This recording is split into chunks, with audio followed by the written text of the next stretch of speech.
Foo Fighters' first tour, they decided to get into the studio and make a follow-up to their 1995 debut. The album was the first time that a proper band was used instead of pretty much just Dave Grohl playing all the instruments. The band hired producer Gil Norton to produce the album and make sure it was as perfect as possible and covered in pop sheen. They started recording the album in late 1996 but ultimately scrapped most of those original recordings. They returned to the studio in January of 1997. William Goldsmith, the touring drummer, wasn't invited to come along with the band for the re-recordings. Dave Grohl played the majority of the drum parts on the album, with a couple exceptions here and there where William Goldsmith's original recordings were kept. Because of this, he left the band. The album was finally released on May 20th, 1997 and was called The Colour and the Shape. The album was mainly about battered romance and was highly based around Dave Grohl's first marriage falling apart. He set out to write songs that actually had meaning, since he admitted that most of the first album was meaningless nonsense. The album we got is not only considered to be the best album to come from the band, but also one of the best rock albums to come out the past 20 years. The album was home to some of the band's biggest hits such as Monkey Wrench, Everlong and My Hero. So what do I think of the album? Well, let's find out. This is The Colour and the Shape. The first track, Doll, is quite different to other album openers. This is more of a prologue to the album than a proper song. You know how some albums will have an introduction song that is sometimes just a collection of ambient noises? Well, that's basically what this song is, except it's a proper song. It's a slow, clean song. Nothing amazing, but it's a good way to start the album off. Sometimes giving us something short and simple like this can be a great way to start off the album, especially when the rest of the album is much louder and faster than this. I'll meet you there. Monkey Wrench is the true album opener. It tells you exactly what to expect from this album, and that is something completely different from the previous album. Dave Grohl's voice is much more growly and aggressive, the melodies are much catchier and poppier, and the raw, gritty sound of the first album is gone and replaced with a very polished sound. Monkey Wrench is a great introduction to the new sound of the band, and it's not like they completely changed altogether, it's just now they sound much tighter. They're actually a band now instead of just a solo project. Monkey Wrench is, in my opinion, one of the best songs on the album because it completely encapsulates what this album does best. The blend of aggression and melody is so good. The guitar riffs are fantastic and incredibly memorable. In fact, I've had them stuck in my head since I was a kid. The lyrics do exactly what Dave Grohl does best. Although they may not make complete sense, they sound really good and fit into the song well. The song is exciting and incredibly fun. I can't listen to the song and not enjoy it, and I've listened to this song a lot. This was one of the first songs I ever heard from the band, so I've heard it probably thousands of times and I still haven't got bored of it. My favourite part of the whole song has to be the bridge, starting with the temper line and then with Dave Grohl screaming lyrics at the top of his voice. I love that section so fucking much. Dave Grohl's voice in that section gives me goosebumps every time I hear it. This song is easily not just one of my favourite songs from this album or even the band, but also one of my favourite songs by anyone. Hey Johnny Park is one of the most underrated Foo Fighters songs. I seriously don't understand why this isn't ranked up there with some of the band's absolute best songs. For me, the highlight of the song is Dave Grohl's vocal melodies. It sounds absolutely perfect throughout the entire song. Throughout the quiet verses, he sings with a very clean voice, and he even carries it on during the chorus. But he also blends his aggressive shouting voice in there too, but without screaming or growling like he sometimes does. The guitar work is all really good on the track too. Pat Smear does a great job not just with the main riff but also with the solo, that although is very simple, really works in context with the song. I think if the solo was too complicated, it would have ruined the song. The solo we got is just so perfect. The drum work is really good too. I love the opening fill of the track. Lyrically, this song is really good. The lyrics don't ever get too poetic and hard to understand, which is something that Dave Grohl does quite often. But at the same time, they aren't incredibly overly simple like a couple of tracks on their first album. I really like this song, and I'm glad that the band perform it quite often, even if it isn't as loved as some of the other tracks on the album.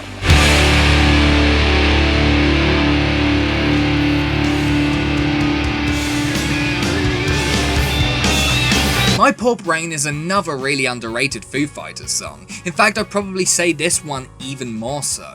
The verses are very soft and beautiful, almost dreamlike in a way. Dave Grohl sings pretty much all in falsetto and gives this very bright and pretty sound. Then the chorus crashes in, being loud and aggressive. I love the blend of the quiet, loud dynamic that they use on this song. In fact, they use it a lot on this album and it really works every single time. I also really love the guitar work on this song and their use of feedback during the bridge. The drum work is also really good on the song. The verses were played by William Goldsmith. It's definitely cool to hear him play because he is a fantastic drummer, and it really makes you wonder what the rest of the album would have sounded like with him playing instead of Dave Grohl. Similar to Hey Johnny Park and really all the tracks on the album, the guitar work is simple. But not too simple that it just ends up being 4 power chords. I just mean it never gets overly technical or anything. But I think that really fits the style of the album. You don't focus too much on the guitar work or really any instrument in particular. The simplicity makes you focus more on the song, and that is the style of songwriting that I love. Not adding anything too flashy in there to distract people from what they're actually listening to. This song demonstrates that really well. It may not be the best song on the album, but I really like it. When it comes down to Foo Fighters' filler tracks, The Colour and the Shape is an album that actually got off pretty lightly. There aren't many filler tracks on there at all, and the ones that are there are pretty good, which is something not many of their albums managed to do. However, there is one exception, and that song is Wind Up. This is by no means a bad song or anything, it's just I've never been able to get into it.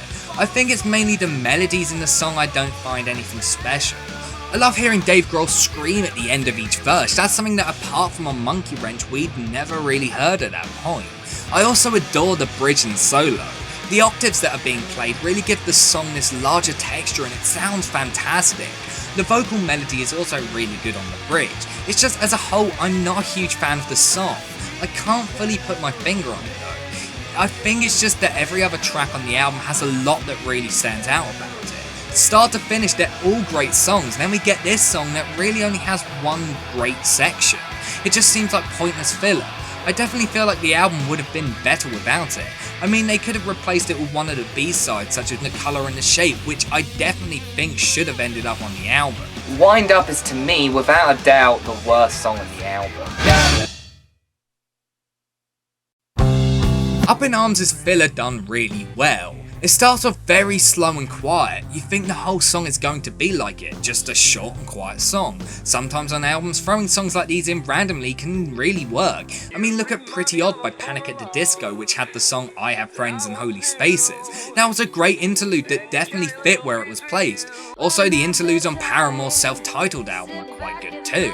Both of these different interludes are played on ukuleles, but I mean, throwing in these slow and quiet songs sometimes can give you time to breathe, especially after giving you a bunch of chaotic, fast and angry songs like this album does. However, the song completely switches a minute in and becomes incredibly fast and exciting. The first time I listened to it, I really hated the slow part, but when this section came in, it instantly got my attention.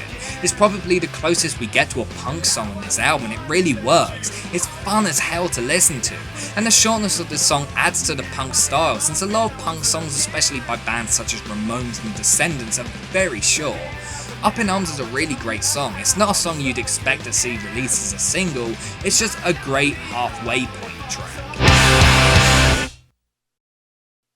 My Hero is another one of my favourite songs, even more so than Monkey Wrench. This was the first Foo Fighters song that I fell in love with. It was the first one I learned on guitar, and it was also the first one I learned all the lyrics to. It's a really special song to me. Everything about this song is perfect, from the feedback-laced guitars to fantastic drum fills, the beautiful and aggressive vocal melodies and easy to relate to lyrics. This song is about everyday heroes. Not musical heroes or sporting heroes, but normal heroes, whether it be parents, police officers, firefighters, doctors, whatever. That is something people very rarely write about or even think about at the end of the day. We focus too much on people who haven't really done much when we should be focusing on people who have saved lives and done significant things. That is a great message to give to people. Lyrically, this is a fantastic song. It is Dave Grohl's signature poetic style, but at the same time is actually easy to understand, unlike a lot of his songs. It's incredibly well written. In fact, I'd even go as far to say that it's one of the best songs Dave Grohl has ever written. Some of their songs have gotten really hard to listen to over repeated listenings, but this song remains just as good as it was the first time I heard it.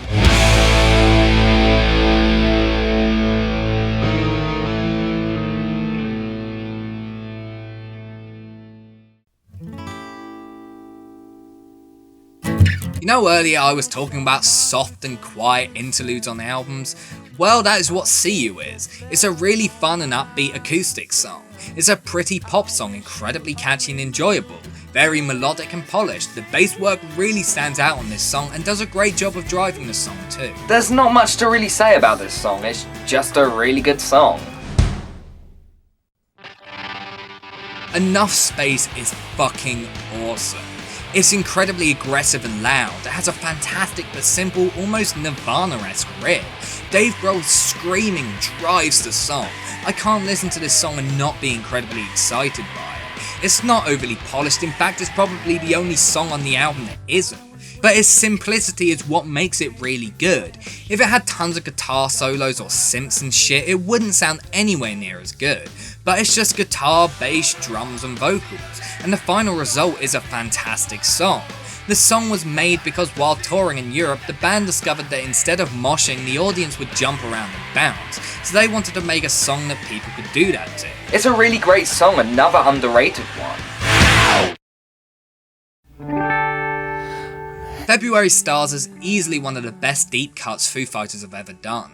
It's a song that starts off very quietly and soft. It's beautiful and quite sad too. The dynamic of the song is so fucking fantastic. The way it starts off like this and then builds into one of the most epic songs that Foo Fighters have ever done is fantastic.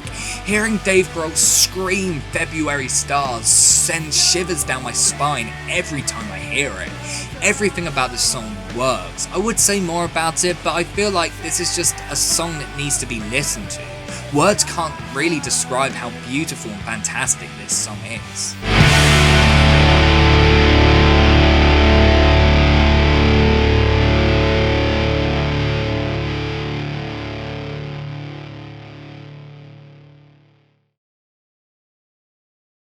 Get ready because I have a hell of a lot to say about this next song.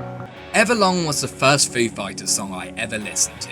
Even when I first heard it, I knew it was something special, and as I really got into the band, this was still the one song that stood out above the rest of anything else they've ever done. Over the last couple years, I've attempted many times to make a list of my favourite songs of all time. Of course, that list has never actually been made. But every time I wrote it, Everlong got higher on the list, because there was something about this song that every time I heard it, it started to mean a lot more to me. Up until quite recently, I cited Blink-182's song Adam's Song as being my favourite song by any band ever.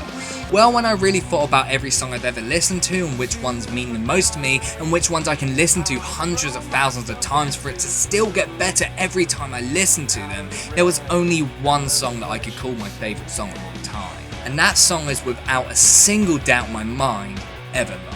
There is not a single thing I don't love about this song. The guitar riff is my favourite guitar riff in any song ever made. Anytime I pick up a guitar and play in drop D, I have to play that riff. In fact, it's always the first thing I play when I tune it into that. Dave Grohl's double-tracked vocals sound absolutely beautiful. The drum fills are all fantastic. In fact, the drum work as a whole is really good. I honestly think it's some of the best Dave Grohl has ever done. The song was written shortly after Dave Grohl's first marriage fell apart and is about being in a new relationship and not wanting it to ever end. Being in such a perfect place and wanting to stay there forever, but knowing that it's not possible, that everything has to come to an end eventually. Something that I personally constantly feel as I get older and older. I'm lucky that I've never had a hard life, I'm still young and have a lot ahead of me. But I am constantly aware that as I get older that all the lack of responsibility and freedom that I currently have is starting to slowly fade away, and this song perfectly puts that feeling into words. Of course it's in the context of love, something I can't relate to, but everything else about this song I can relate to, more so than any other song I've ever heard. Adam's song encapsulated how I felt at a certain point in my life but don't feel now. Everlong encapsulates something I felt for a very long time, and I feel like in years to come when I am older I'll look back at this song in a very nostalgic way. The song means so much to me, it's hard to put it all into words. It's beautiful and the acoustic version always gets to me. If you listen to just one song by Foo Fighters, make sure it's Everlong. There is a reason why so many people consider it to be their best song. If you type in Everlong into Urban Dictionary, the result you get is the best goddamn song ever, no matter what you say. And there's a really fucking good reason for that. Everlong is my favourite song of all time.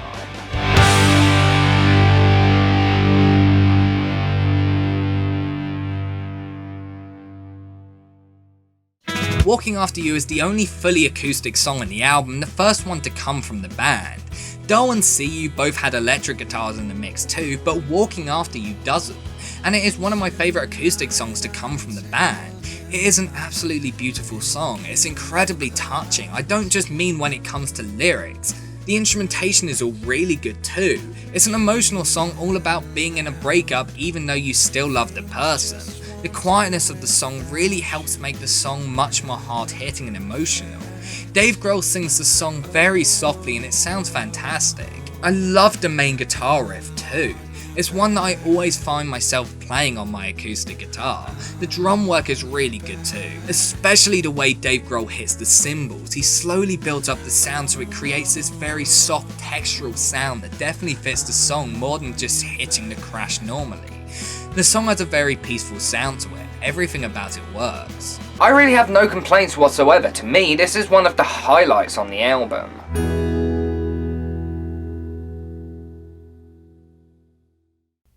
The final track on the album is New Way Home, and by God, what a song to close an album to. From the second this song starts, it's loud and exciting. The verses have two very different guitar parts which blend together really beautifully. The main riff of the song isn't anything special, in fact it's just chords, but the way they're played makes the song much larger. Instead of playing power chords like you'd expect them to play, they play full-on chords. For those who don't know the difference, power chords are normally only played on 2 or 3 strings, but full chords use all 6 or sometimes just 5 strings. This means that the sound is louder and also a lot brighter too, and it definitely works here. Halfway through the song it switches into this very soft and quiet section.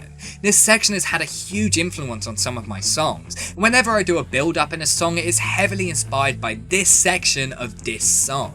Everything slowly gets louder and also much faster. You're not sure what it's going to go into or even when it's going to go into it.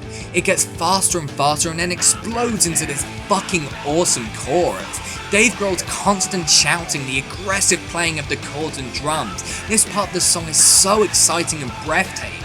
The first time I listened to it, I literally felt like I was going for a run during this part. It's so energetic and its energy somehow passes into you. It's just an all-around really fun song. Their previous album ended with a fantastic album closer. This one is even better than that one in my opinion. Foo Fighters have a trend, at least for most of their albums, where the final song is the loudest and most epic. It's also normally one of, if not the longest song on the album too.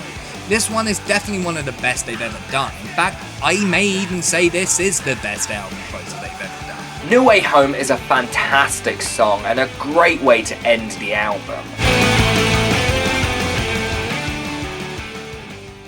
Remember how in the previous video I said that people considered this to be the band's crowning achievement? Well, there's a good reason for that. This album completely defined what the band's signature sound would be. It's incredibly aggressive and loud and full of catchy pop melodies. The loud songs are all incredibly fun and exciting, but the softer songs are also really beautiful. The album is incredibly polished, some may even say overly polished, but for me that's what makes it sound so good. It sounds absolutely beautiful. It sounds like something that could have been recorded now. It really has aged well. The album is full of radio-friendly rock songs, but still has the aggression that you'd expect to see from an ex-Nirvana member. The lyrics are much better and more meaningful than on their previous album. There isn't a single song on the album that has terrible lyrics at all. In fact, when it comes down to lyrics, I think this is easily the best thing Dave Grohl has ever written. The production work is fantastic. The band were pretty much driven to hell to make this album as good as it is. Things were constantly re-recorded, put through hundreds of takes, and even ended up making a band member quit. But I think the final album shows all that hard work was worth it, because this album is a near masterpiece. I consider this to be Foo Fighters' best album. And if I were to rank my favourite albums of all time, this would easily be in the top 5, and because of that, I have to give The Colour and the Shape a 10 out of 10. After the album was completed, the band decided to instantly go out and tour, but because they had no drummer, they had to look for a new one. Dave Grohl decided to contact the touring drummer for Alanis Morissette, Taylor Hawkins, and see if he knew any drummers that were available. And of course, Taylor Hawkins said he would do it and has been with the band ever since. While touring, guitarist Pat Smear decided that he was really getting exhausted, and so he left the band. His replacement was Franz Stuhl, previously the guitarist for Dave Grohl's old band Scream. Franz Stuhl would only appear on a few songs, the first song being A320, written for the Godzilla movie, which is actually Dave Grohl's favourite Foo Fighters song. And although I don't love it as much as many other people do, it's still a really good song. It reminds me a lot of elements of There Is Nothing to Lose and the acoustic side of In Your Honor. Stuhl also appeared on a re-recording of Walking After You made for the soundtrack for the X-Files movie, and also on a B-side known as Dear Lover. In 1998, work started on a new Foo Fighters album. However, Dave Grohl and Franz Stuhl couldn't work together as songwriters. Because of this, Franz Stuhl left the band. As their search for a new guitarist wasn't going very well, they decided to instead just simply record the next album as a three-piece. To avoid a repeat of The Colour and the Shape where they ended up losing a band member because of the hell they were put through, Dave Grohl bought a home in Virginia and decided to make the album in the basement. The home was named Studio 606 and would be used to record their next 3 albums. It was also used by other bands including Stone Sour, Joan Jett and the Blackhearts, Tenacious D, Ghost, Against Me and Angels and Airwaves. But we're getting ahead of ourselves. Let's look at the first album recorded in the studio, an album known as There Is Nothing Left to Lose.